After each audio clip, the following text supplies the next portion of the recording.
நேற்று கடலூர் ஆர்ப்பாட்டத்துல மிகப்பெரிய பேச்சு நல்லா இருந்தது. ரொம்ப சந்தோஷம். பொதுவா ஊடகங்களை நல்லா உங்களை நல்லா வெளிப்படுத்தினாங்க. அது எடப்பாடியார் சொன்ன கருத்து நல்லா முனையிட்டீங்க. மக்களுடைய வரவேற்பு, மக்களுடைய செல்வாக்குக்கு தான் எப்பயுமே ஊடகங்கள் மரியாதை தருவாங்க.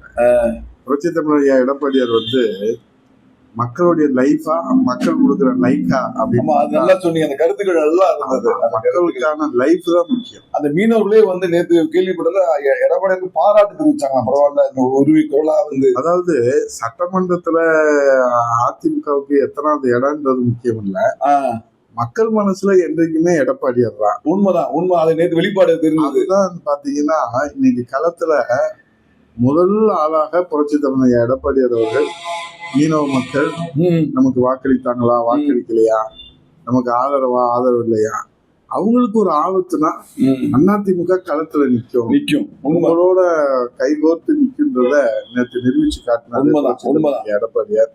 அதுல இந்த சாமானிய தொண்டனுக்கு அதுல பங்கேற்கிற வாய்ப்பு கொடுத்ததுக்காக இந்த தொழில் வேலை மூலமாக எடப்பாடியாருக்கு நம்ம கொரோனா கோடி நன்றியை தெரிவிச்சுக்கிறோம். ஏன்னா அவர் எப்பயுமே சாமானியர்கள் கட்சின்னு அடிக்கடி சொல்லுவாரு. அதிமுக ஒரு ஜனநாயக கட்சின்னு சொல்லுவாரு. மற்ற கட்சிகள்லாம் கார்பரேட் கம்பெனி தான். ஏழை எளிய கட்சின்னு சொல்லுவீங்க, கட்சி. அதனால அவருடைய மனிதநேயம், ஏன்னா அவர் மக்கள் மனசை படிக்க தெரியும், மக்களை ஏமாத்துறதுக்கு நடிக்க தெரியாதான் அந்த கருத்து அடிக்கடி சொல்லுவாங்க. அதுதான் யதார்த்தம். அதனாலதான் இப்போ நடிகர் கட்சிக்கு போனவங்க எல்லாம் இன்னைக்கு பாத்தீங்கன்னா அந்த நடிகர் கட்சிக்கு போனவங்கள அவங்களுடைய எதிர்பார்ப்பு, அவங்களுடைய லைஃப் எப்படி இருக்கு, அதெல்லாம் அதான் இப்ப ஊடகங்களும் அதான் இப்ப வெளிவந்துட்டு இருக்கு. இப்போ ஏதாவது சொல்லுவாங்களே, ஏதோ ஒரு பழமொழி சொல்லுவாங்க. இல்ல இப்ப என்னன்னா மோகன், அண்ணா திராவிட முன்னேற்ற கழகம் தோற்றுவித்தது அதிகாரத்துக்காக அல்ல. புரட்சி தலைவர் எம்ஜிஆர் உலகத்திலே ஏழைகளுக்காக ஒரு கட்சி, ஏழை எளிய சாமானிய மக்களுக்காக கட்சி. இப்ப இருக்கிறவங்க நடிகர்கள் கட்சி தொடங்குறது அதிகாரத்திற்காகவே தொடங்குறாங்க. சில அது ஆசைப்பட்டு முதலமைச்சர் பதவிக்காகவே கட்சி தொடங்குறாங்க. அப்ப புரட்சி தலைவர் அப்படி தொடங்கலாம். அண்ணாவினுடைய கொள்கை குழி தோண்டி புதைக்கப்படுது, ஏழை எளியவர்கள் நசுக்கப்படுறாங்க, சாமானியர்கள் இன்றைக்கு சட்டசபைக்கு போக முடியாத ஒரு சூழ்நிலை வந்த போதுதான் அவர் சாமானியர்களுக்கான ஒரு கட்சின்னு தொடங்குறாரு. அதற்கு பிறகு புரட்சி தலைவர் அம்மா அவர்கள் அதை இந்தியாவில் 3வது பெரிய கட்சியா வளர்த்திருக்கிறார். அவர்களுடைய மறைவுக்கு பிறகு, இந்த மண்ணை விட்டு மறைந்ததுக்கு பிறகு, புரட்சி தமிழர் ஐயா எடப்பாடியார் என்கிற ஒரு சாமானியர் இடத்துல எல்லோரும் ஒட்டுமொத்தமாக ஏகமனதான் அடிக்கடி சொல்லுவீங்க, தாய் இல்லா பிள்ளைகளுக்கு கிடைத்த தாய் போல இருவரும் தெய்வங்களுடைய புரட்சி தலைவர் எம்ஜிஆர், புரட்சி அம்மாவுடைய மறு வடிவம் தான் எடப்பாடியார். இப்போ அவர் பாத்தீங்கன்னா எல்லாரும் எளிமையா அணுகலாம், அவரோட பயணிக்கலாம், அவரோட உழைக்கலாம், அவர் நம்ம சொன்னதெல்லாம் கேட்பாரு. ஆனா மக்களுக்கு விரோதமாவோ கட்சிக்கு விரோதமாக இருந்தா கேட்க மாட்டாரு. அன்பாவும் இருப்பாரு, ஆதரவாகவும் இருப்பாரு, அம்மாவாகவும் இருப்பாரு, தாயாவும் இருப்பார், தந்தையாவும் இருப்பார், அதே நேரத்துல ஆசிரியராகவும் கண்டிப்போடு இருப்பார், வாத்தியாராக. ஆமா, அதுதான் நமக்கு கிடைத்த வாத்தியார். அப்படிப்பட்ட சொக்க தங்கத்தை விட்டுட்டு இப்போ அவங்க கிலிட்டு தேடி போறாங்க. அதாவது கவரிங் நகையை தேடி போறாங்க. சொக்க தங்க நகையை விட்டுட்டு கவரிங் நகையை போய் ரெண்டும் ஒரே மாதிரிதான் பாக்குறது தெரியும். ஆனா உள்ள போனதுக்கு பிறகுதான் தெரியும் அதனுடைய தரம் என்ன. அது தங்கமா தகரம் கருக்காது. ஆமா, கவரிங் கருத்து போயிடும். தங்கம் தான், தகரம் தான். இப்ப தங்கம் நினைச்சு போனவங்க எல்லாம் அங்க தகரமா இருக்கேன்னு நினைச்சு அதிர்ச்சியில இருக்காங்க.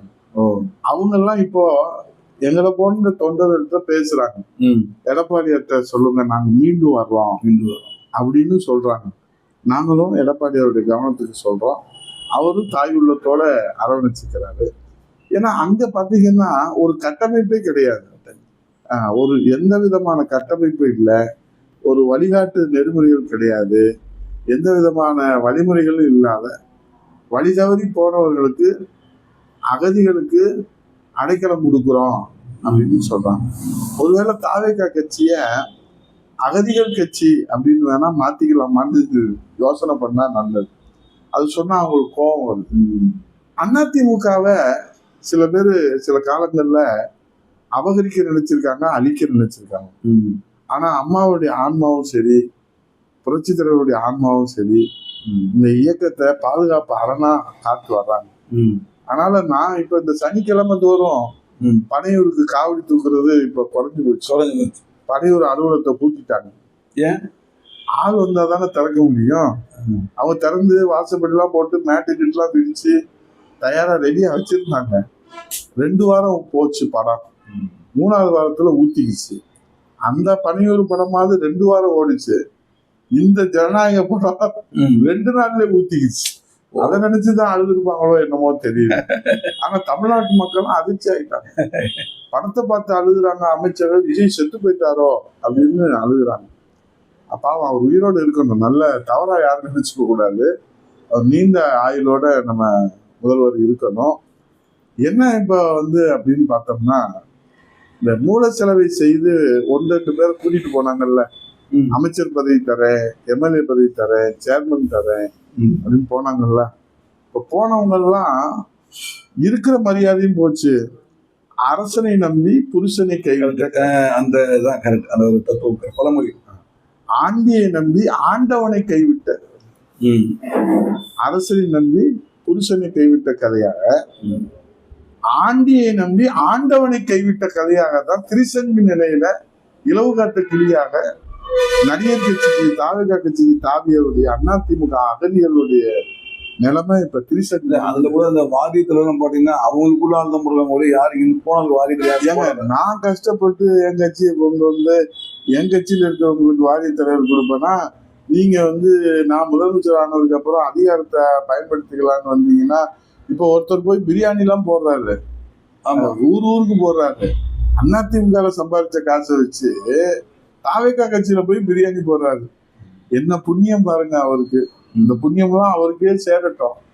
அதிமுக தொண்டனுடைய உழைப்புல வந்த அந்த பொருளாதாரத்தை வச்சு தாவேகா கட்சியில போய் பிரியாணி போடுறாரு. அதுல பாத்தீங்கன்னா நீங்க இந்த குறுக்கீடுக்கு மன்னிச்சுக்கோங்க, அந்த பிரியாணி சீரணிக்குமா கட்சிக்காரையே பார்த்து சாப்பிடுறோம். ஏன்னா அது அதிமுக ரத்த கலந்துருக்கு, தொண்டனுடைய உழைப்பு கலந்துருக்கு, அதிமுக தொண்டனுடைய வேர்வை கலந்துருக்கு. இவன் பாட்டுல சிக்கன் பிரியாணி மட்டன் பிரியாணின்னு விஜயபாஸ்கர் போடுறான்னு அவன் பாட்டுல சாப்பிட்டு போயிட்டான்னு வச்சுக்கோங்க. அப்புறம் அவன் ரத்த வாந்தி எடுத்துதான் சாவானன்னு சொல்லி அதிமுக தொண்டர்கள் பேசிக்கிறாங்க. எது எப்படியோ தாவேகா கட்சியை நம்பி தாவி போனவர்கள் எல்லாம் இப்போது திரிசங்க நிலையில ஆண்டியை நம்பி ஆண்டவனை கைவிட்ட நிலையில தான் இருக்கிறாங்க. அவங்க ஆண்டவன் தான் காப்பாற்ற சொல்லி துள்ளி வருகிறது வேலையில. எப்போதும் மன உறுதியோடு இருக்கணும், விசுவாசத்தோடு இருக்கணும். வியாபாரம் இல்ல கட்சி. இன்னொன்னு வாழ்க்கை ஒரு விஷயம் அவங்க என்ன சொல்றாங்க, தாவேகா போன ஜெயிச்சு டிசிஷன் பண்ணாங்கல்ல, அவங்க என்ன சொல்ற எங்களை எதிர்த்து தானே வெற்றி பெற்றாரு, அப்புறம் எப்படி நாங்க எப்படி ஏத்துக்க முடியும் திரும்பி அப்படின்னு சொல்றாங்க. அவங்க எல்லாம் பட்டாசு போட்டு கொண்டாடுறாங்களாம். இப்ப கட்சியில அடுத்தடுத்து வந்தாங்களே, அவங்க எல்லாம் இப்ப வராம இருக்கிறவங்களுக்கு டெய்லி பட்டாசு போட்டு கொண்டாடுறாங்களாம். ஏன்னா இவங்க போய் அங்க போய் அவங்க இடத்த ஆக்கிரமிச்சுக்கிறாங்க. இவங்க எல்லாம் ஆக்கிரமிப்பாளர்கள். பட்டா லேண்டுக்காரங்க தாவேகா கட்சியில இருக்க அந்த பட்டா நிலத்துக்காரங்களை வெளியே வரட்டி விட்டு இந்த அதிமுக இருந்து போன அகதிகள் அங்க ஆக்கிரமிப்பாளர்கள் போட்டாங்க. அந்த மாதிரி சொல்றீங்களா? அதை மொட்டை போட்டு எது எப்படியோ போங்க, இருக்கிற இடத்துல இருந்தாதான் யாருக்கும் மரியாதை. அது தங்கமா இருந்தாலும் வைரமா இருந்தாலும் வைடூரியமா இருந்தாலும் மாணிக்க கல்லா இருந்தாலும் அது கோபுரத்துல இருந்தாதான் அதுக்கு மரியாதை.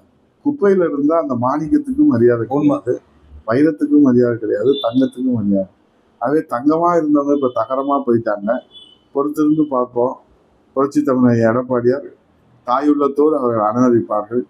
அதை தாவேகா கட்சியினுடைய தாவிய அதிமுக அகதிகள் அணி இப்போது தடுமாற்றத்தில் இருப்பதாக செய்திகள். தடுமாறும் அணியா சொல்லலாம். ஏதோ ஒரு அணி போட்டுருக்குங்க. ஆக மொத்தத்துல அது விலாசம் இழந்த அணி, விசுவாசத்தை மறந்த அணி. இப்ப அவங்கள தாய் உள்ளத்தோடு வரணும்னு கோரிக்கை வைக்கிறாங்க. அவங்களையும் புரட்சி தமிழர் எடப்பாடியார் தாய் உள்ளத்தோடு அரவணைப்பார் என்று சொல்லி இந்த துள்ளி ஒரு வேலை நிச்சயமாக மக்களுக்கு பயனுள்ள செய்தியாக இருக்குதுன்னு சொல்லி நன்றி கூறி விடைபெறுகிறோம். நன்றி, வணக்கம்.